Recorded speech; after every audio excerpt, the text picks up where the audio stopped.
Go to TAPgiles.com to learn dreams, engage my services, and support the channel. Now let's add some effects to these because they're kind of static and not that interesting looking. They just kind of sit there and don't do anything until you run into them.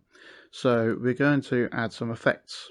A classic one is to make them spin. So let's add a rotator to it.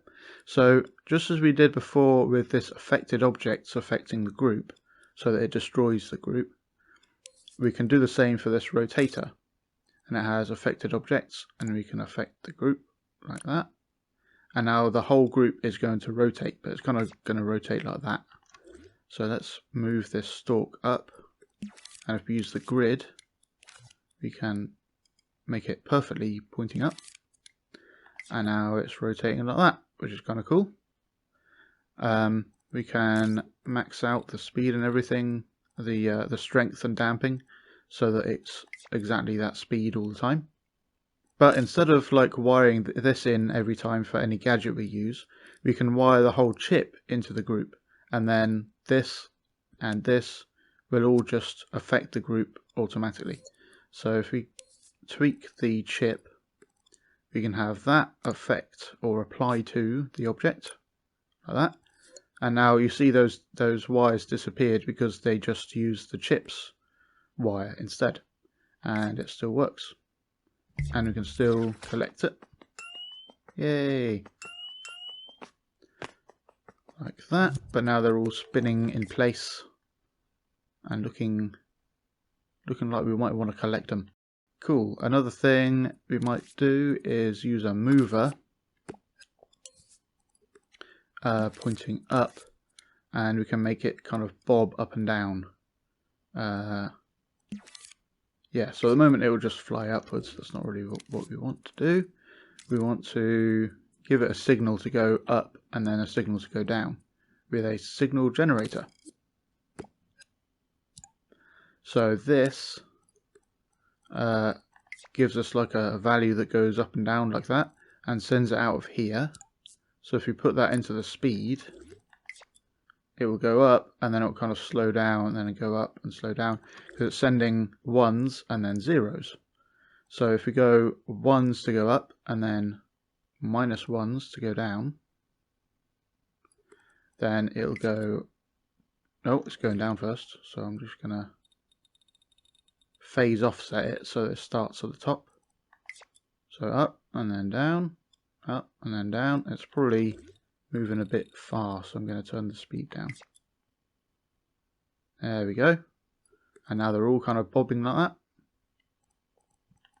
Another way of doing this, though, that I kind of enjoy using is use a similar idea over here, but with zeros, like that.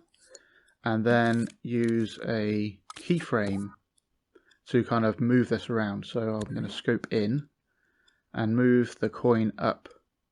So now it will bob between those 2 points. And we can reset that phase offset again. And now, oh,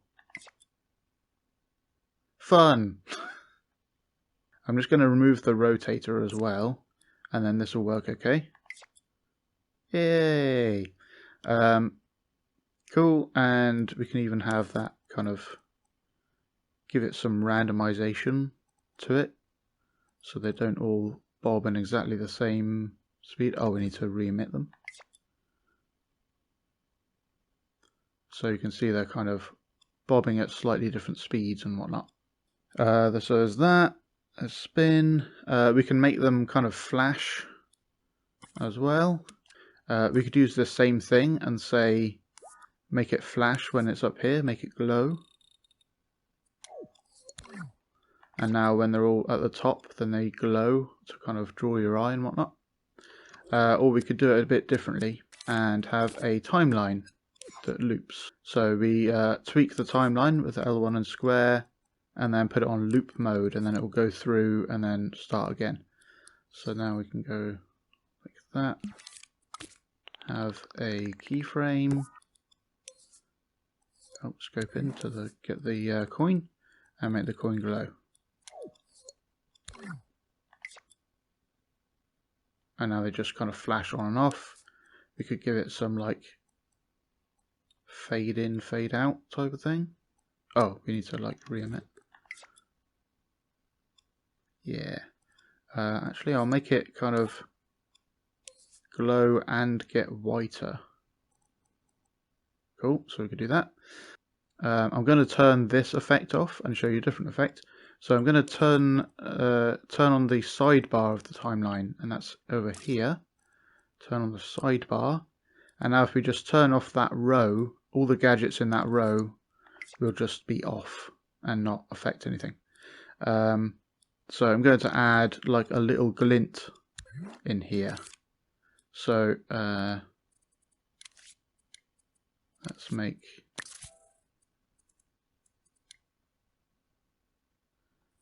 that. Yeah, I reckon that one. So make it smaller. Ding. And make it kind of white and glowy, so it kind of draws our eye from a distance. But now the coin is moving separate to that. So instead of, let's remove that recording by pressing triangle. You record into it and press triangle on the object. And I'm going to group these up like that. And now we can move the whole group up.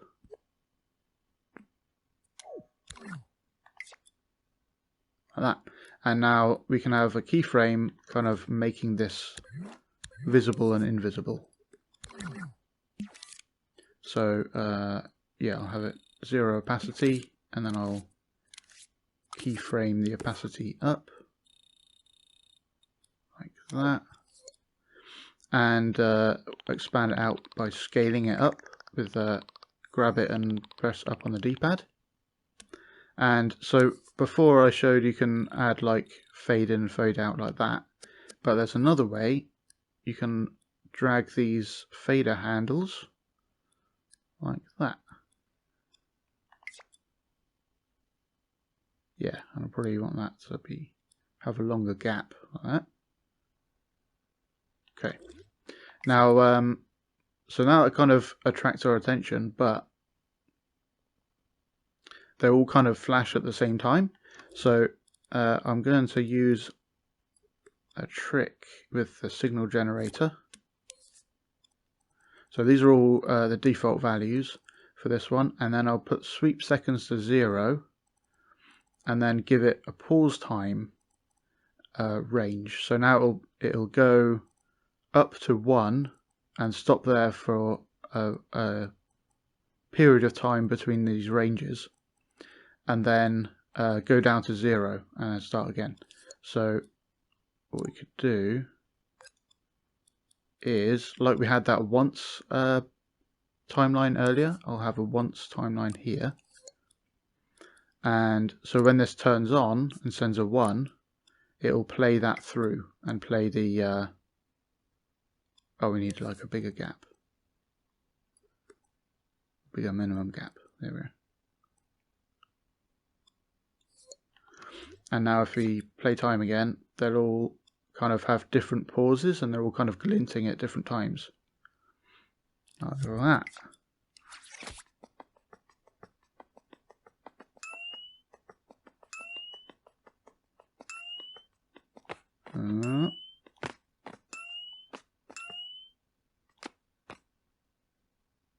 Ding. Cool. So that's another effect you can have on your collectibles.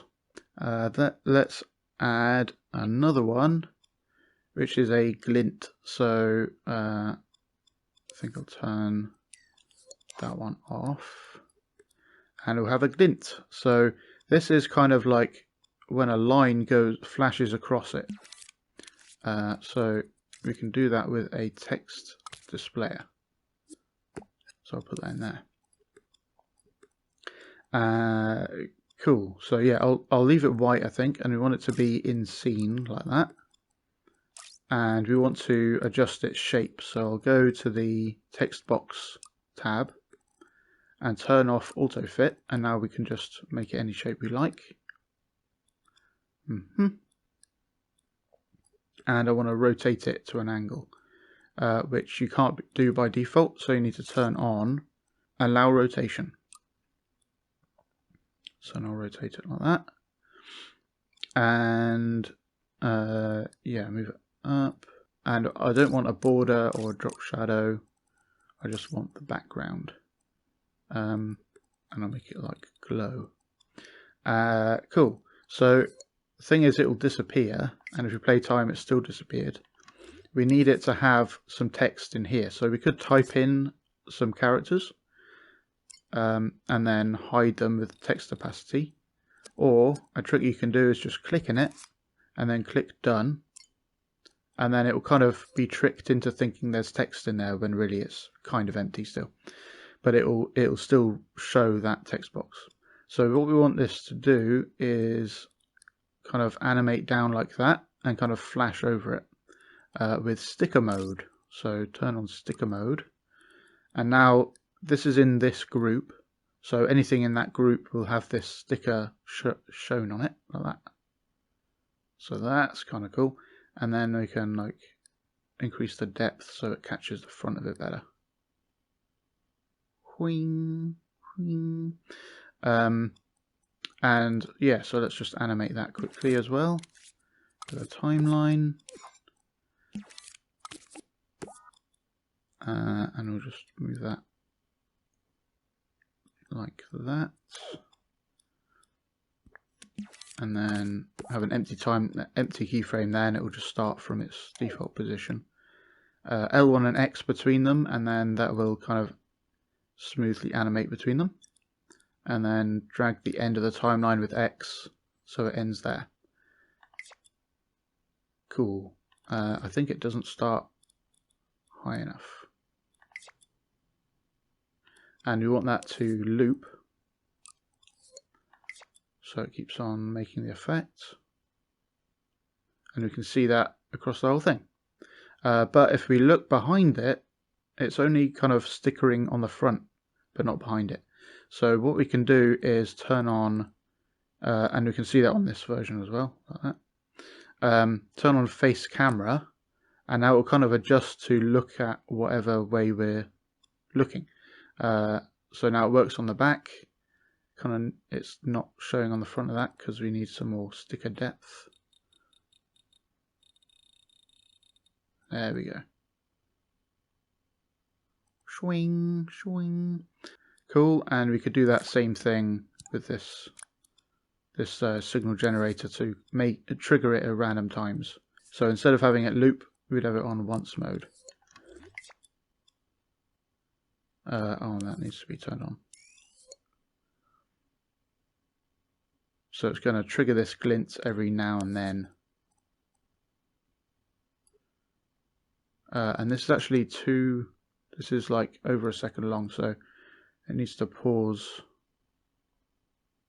for at least a second, I'd say. Yeah, we can make it faster as well.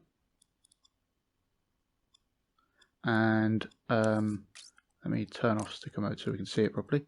If we go to texture properties, we can go to standard texture mode and bring down the texture strength and turn up the fade amount, and now it's like a smooth looking effect.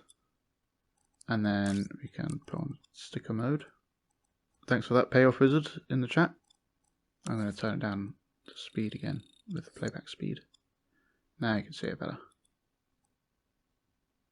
Yeah, that's pretty cool.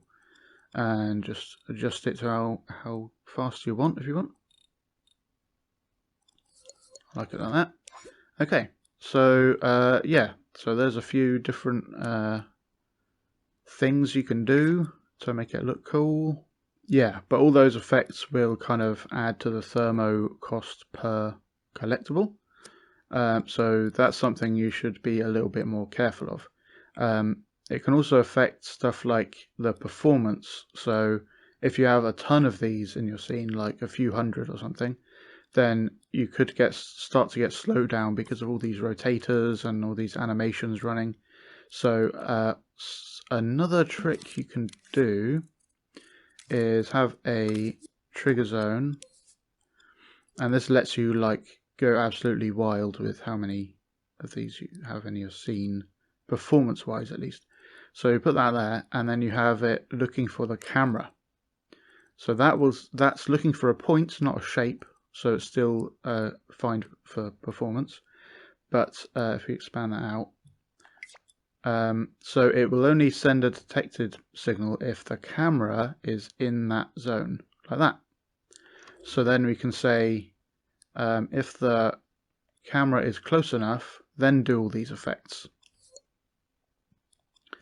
And like check for the tag and all this kind of stuff. So if we go like this and have a chip, we can just lump all those into it. Boop. And then power that chip. So now all of this stuff will only happen while we are close enough to it. And then when we're far enough away, it won't do it. So it won't glint and all that kind of stuff until we get closer. Oh, this is larger, so its zone is larger. So when I'm close, now it starts doing its stuff. And when I go further away, it stops doing its stuff. You could also do similar with another zone here. So like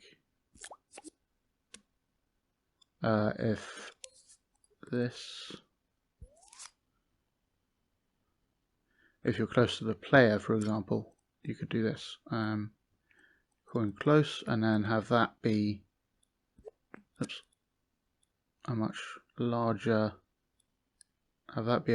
much larger thing, so that it works even if the camera is far away but the player is close. So if we make the camera have a lot of distance like that, then the stuff close to the player still works, and the stuff close to the camera still works, and things. So up to you if that's something useful for your game or not. Only if you have like a ton of these all running at the same time, then you start to get problems, and it will be worse on a PS4 obviously.